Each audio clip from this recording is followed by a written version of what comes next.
Hey hi hello నమస్తే welcome to Srinivas talks. So ఈరోజు లైవ్లో నామినేషన్స్ అయితే స్టార్ట్ అయ్యాయి. నామినేషన్స్లో గట్టి ఫైట్ అయితే జరిగింది హరిత హరీష్ గారికి, శ్రీజ గారికి. సో వాళ్ళిద్దరిలో ఎవరు కరెక్టు ఎవరు రాంగ్ అని చెప్పేసి నాకు అనిపించిన ఒపీనియన్ నేను చెప్తాను. సో మీ ఒపీనియన్ ఏంటని కూడా నాకు కామెంట్లో కామెంట్ చేయండి. హరిత హరీష్ గారు అతను అనేది తప్పు పదం అని చెప్పేసి అంటున్నారు. అలాగే శ్రీజ గారు ఇంకొకటి అతను అనేది తప్పు ఎలా అవుతుందని చెప్పేసి గట్టిగా డిబేట్ చేశారు. అలాగే మీరు దుబ్బే అంటున్నారు, దుబ్బే అనేది చాలా తప్పు పదం కదా అతను అనేది అంత పోలిస్తే అని చెప్పేసి ఒక డిబేట్ అయితే నడిచింది. ఇక్కడ నాకు ఏమనిపిస్తుంది అంటే అతను అనేది రాంగ్ అయితే కాదు, దుబ్బే అంటున్నాడు.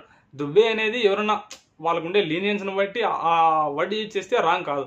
అంత లీనియన్స్ లేదనిపిస్తే ఆ పదం యూజ్ చేయకూడదు.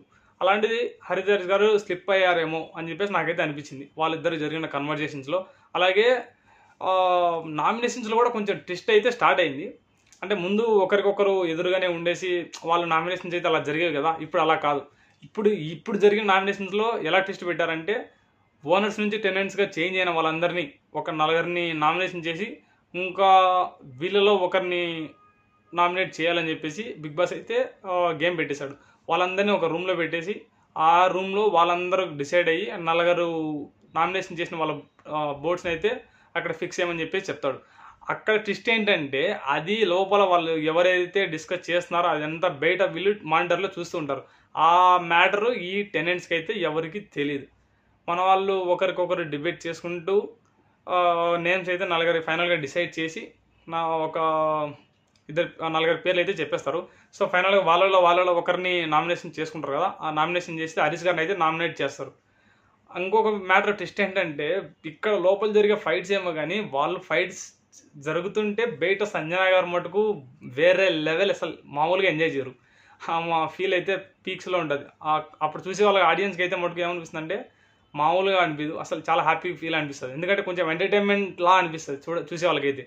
అలా నాకు కూడా కొంచెం అలానే అనిపించింది. ఎందుకంటే ఆమె ఎలా చేస్తున్నారంటే స్పైడర్ సినిమాలో ఎవరైనా చనిపోతే విలన్ ఏడుస్తారు కదా, ఏమో హౌస్లో ఎవరైనా కొట్టుకుంటే అంత హ్యాపీగా ఫీల్ అవుతుంటుంది. అది చూసే వాళ్ళకి మటుకు చాలా ఎంటర్టైన్మెంట్ వేలో ఉంటుంది చెప్పాలంటే. అదైతే నాకు కొంచెం డిఫరెంట్గా అనిపించింది.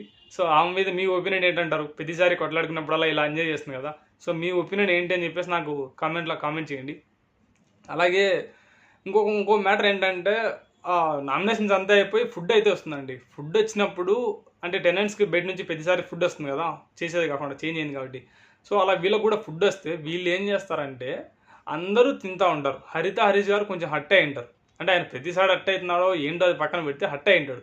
హట్ అయితే వీళ్ళందరూ ఎవరికి వాళ్ళు తినిపించుకుంటూ తింటా, అంటే ఆయన అయితే పిలుస్తారు, పిలవలేదని చెప్పి నేను అన్నాను. ఒక 2 times అయితే పిలుస్తారు. ఆయన పిలిచినప్పుడు మీరు తినండి నేను తర్వాత తింటా అంటాడు. ఎవరైనా హట్ అయితే ఏమంటారండి, మీరు తినండి తర్వాత నేను తింటా అని చెప్పేసి అంటారు కదా. వీళ్ళు ఏం చేస్తారంటే ప్రతిసారి ఇది మామూలే, ఇంకా మేమేం చేస్తాం అలానే కదా, అంతే కదా, సో తింటే ల్యాండ్లే అనే సెన్స్లో కొంచెం అలా బిహేవ్ చేశారేమో అని చెప్పేసి నాకైతే అనిపించింది. ఒక 2 times పిలిచారు, సరే నాకు ఇలా అడిగింటే బాగుండేమో. అంటే నామినేషన్స్ అనేవి పక్కన పెట్టేయండి సార్, మీరు వచ్చి తినండి అది తర్వాత చూద్దాం ఏదన్నా ఉంటే, మీరు తిండి దగ్గర మీరు ఇలా ఉంటే మాకు తినాలనే ఫీలింగ్ రాదు కదా అని చెప్పేసి ఇలా అడిగినా కూడా కొంచెం బెటర్ కదా, ఆయన కూడా తినాలనే ఒక ఫీలింగ్ ఉండేది. ఎందుకంటే ఆయన తినేదే ఒకసారి తింటారంట, అదేదో నాకు కూడా తెలియదు, 1 day మీల్ సంథింగ్ ఏదో అలా అంటారు, 1 time తింటారు. సో ఆయన 1 time తింటారు. అప్పుడు కూడా కొంచెం బాధతో ఉంటే తినాలనే ఫీలింగ్ కూడా రాదు లిటరలీ. అప్పుడు ఆయనను పిలిచింటే బాగుండేమో అని చెప్పేసి నాకు అనిపించింది. సో దీని మీద మీ ఒపీనియన్ ఏమంటారు? మీ ఒపీనియన్ ఏంటని చెప్పేసి నాకు కామెంట్లో కామెంట్ చేయండి. అలాగే ఛానల్ అయితే పక్కా సబ్స్క్రైబ్ చేసుకోండి. నేను డైలీ ఒక వీడియో అయితే చేస్తాను. మీ సపోర్ట్ నాకు కావాలి ఫ్రెండ్స్. లైక్ చేయండి, ఛానల్ అయితే సబ్స్క్రైబ్ చేయండి. Thank you guys.